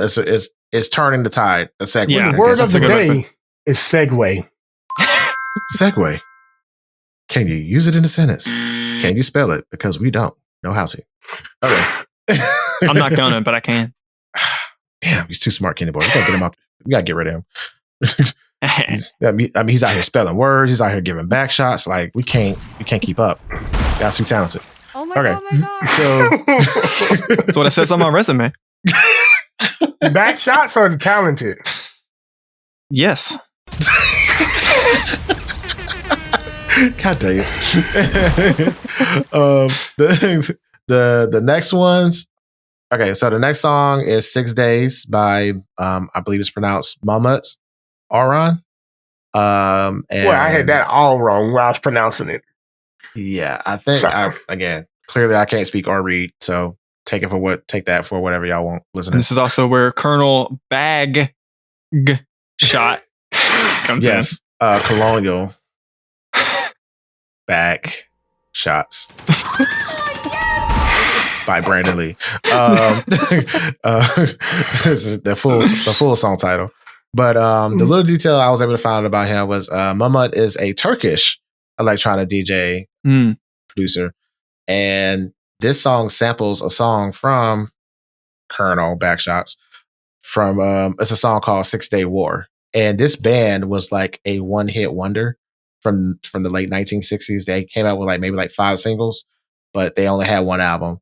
And then for this Turkish producer to dig in the crates and find this song and sample it and turn it into what it did, I was like, this is fire. So I like the beat for what it was. And then also I like the fact that it talked about Mondays and not liking Mondays. And I had my full Garfield moment where I just don't like Mondays. So I was like, okay, this is kind of a vibe. And it's, it's a little pick me up, a little oonsy, but not quite oonsy, more like oons. His singing is what really the beat and everything is pretty great too. But his just, I don't know, I guess not knowing he was Turkish, so that makes sense looking at the name. His style of singing is, I think, my favorite part. Well, it's not him singing; it's a sample. So the sample, the singing is from the sample. Oh, exactly. Okay. Exactly. Well, the original artist then. That's what really. That's what I really like. Yeah. They did a good job mixing that up. Then I guess. Exactly, and then but the thing is too, the part that tripped me out, which I didn't think, I just assumed the way they chopped up the sample. I assumed it was like a Indian band or Indian sample of some sort, like from Indian music from Bollywood, because it kind of gave me that Bollywood vibe. It has those vibes, yeah. Yeah, but a little bit. But this group, the Backshots, they were actually an English rock band from back in the late 1960s. So a one-hit wonder from England that never really took off. So England folks giving Backshots. Cheerio. All right, and the last song on the playlist, "Energy" by Disclosure. It's a very good or a very fitting song title. Yes. That was the one thought I had every single time this song would come up at the very end of the playlist. Yeah, it brings the energy for sure. And it was a great placement to put it as the last song of the playlist as well. To bring it home, you had to bring it all the way home. It would not fit anywhere else. Yeah, it would not fit anywhere else. I had to put it at the end. But yeah, what are y'all thoughts on the production, the vibe of it, besides the high energy part? I loved it. I'm only somewhat familiar with Disclosure. I think there's a couple other songs that people have remixed of theirs. I think Flume has a pretty big remix with them that the name is escaping me, that I used to listen to all the time back in the day. And there's a couple others. But I've never really just listened to just a Disclosure song, I don't think, until this. Or if I had it, it wasn't one that I saved and like listened to often enough to remember. But yeah, I dug it a lot. Okay. Okay. Well, I'm gonna go a little different. Mhm. You know what it sounds like to me? Tribal drums at the beginning. Yeah. Yeah. It's had that tribal flavor. Mhm. It's like, yeah, it gives me like that tribal energy, and it makes me want to just like get up and get moving. And Mhm. Yeah, it's like absolutely. and it's not just like, it's like a positive energy too. Mhm. You know what I'm saying? Mhm. Like you can get like the wrong type of energy. This is like happy go lucky. Let's work. Let's get something done energy. And Yes. I think it's a well picked song, well done song. I love it. Okay. I think it's a great job. I do have some notes on this song in particular, and also have a personal anecdote I want to add to the song as well. So No one cares. Thank you for listening to the podcast today. No, no. All right. So Disclosure is a electronic music duo from England. And it's two brothers this time. It's Howard and Guy Lawrence. So it's two brothers that produce music together, which is dope. They are the ones to blame for Sam Smith's success. They are the people behind the song Latch by Sam Smith. They have several songs. They have a few songs, it looks like, with Sam Smith as well, just looking at their discography. Yep. So they are responsible for bringing him to our world. I've not listened to a ton of him, Sam Smith. But Latches, I think, is like the most prominent song from Sam Smith that most people, they may not know it's him, but I mean, I don't even know it's Disclosure, but you get inundated with that song. On YouTube, it's getting close to 700 million views, so that's pretty popular. That's how I learned about them, actually, through Sam Smith. Because when the other DJs would talk about the song Latch, they would always say Disclosure. I'm like, why do you say that? What is that? And there was another DJ that says, go look them up. And that's when I actually learned who they were through Sam Smith. So, absolutely. And Kenny, you'll find this fascinating as well. So Disclosure, they've worked with because they're a producing duo, they work with a lot of artists and over the years and other people. One artist in particular, I was shocked and pleasantly surprised when I heard it. And they took it a step further and actually collaborated and did majority of one of her albums. They have a song called Fool for You, and I think it's like F for You or something like that, but like it's Fool for You. And on the remix, they had Mary J. Blige. Oh, yeah. So you got Mary J. Blige on this house music track, which again is not surprising because house music started Chicago or whatever, but it's just nice to hear Mary J. on a track like that. And then, so I heard that version. That's pretty cool. And then Mary J. later on released an album called The London Sessions, where she went over to London and did a lot of songs produced by Disclosure and other European DJs and producers over there. So, but in this song Energy in particular, it actually features a sample from a motivational speaker named Eric Thomas. And Eric Thomas has he's done little speeches over the years, and throughout Disclosure's albums, they've kind of taken some of his speeches and chopped them up and like use it as the intro song for their albums. And then subsequently turn it into like EDM dance song. They said, when we found Eric many years ago, he was like a gold mine of inspirational quotes and motivational speeches. Even if he was speaking to a room of like 5 people, it felt like he was addressing a stadium. And with that immense presence and energy about him, it translates so well into music, especially house music. So at the time of recording, I recently, kind of sort of still am, but recently went through like a really personal hard time. And when this song came on the playlist, it always kind of picked me up. So it was a way to remind me that, whenever you're having a bad time or if you're thinking a certain way, you really need to change the way you think and just put that energy into that and stop focusing on the negative energy that's happening around you, because that can drag you down. And that mixed with the house music on top of the tribal African influenced beats, on top of the inspirational message that was chopped up and placed on top of it, is just like chef's kiss and perfect timing for me personally. So just want to put that out there. I agree with that sentiment, honestly. Yeah, I got a lot of those same feelings listening to it. Yeah, I completely disagree. I'm just kidding. No, I feel you. So speaking of Disclosure and disclaimers, DJ Kenny Boy, What up, though? You want to promote anything to the audience or share any last thoughts before we head on out of here? Definitely. All right, you can go to afterplaylist.com for our social media links, previous episodes, and music playlists. You can like and share this episode as well as our music playlist. It's totally free and it helps support the show. I think that's the last part. Kenny boy, if you want to go ahead. No. I know him. I've known him way too long. He's got something else. And if he doesn't, he's going to make it up on the spot. Would I do such a thing, Kenny boy? Yes. Yes. Anybody who knows you, yes. Okay, well, until next time, keep on listening. Bye. Holla. Is that really how we're ending? That's how we're ending it. There you go.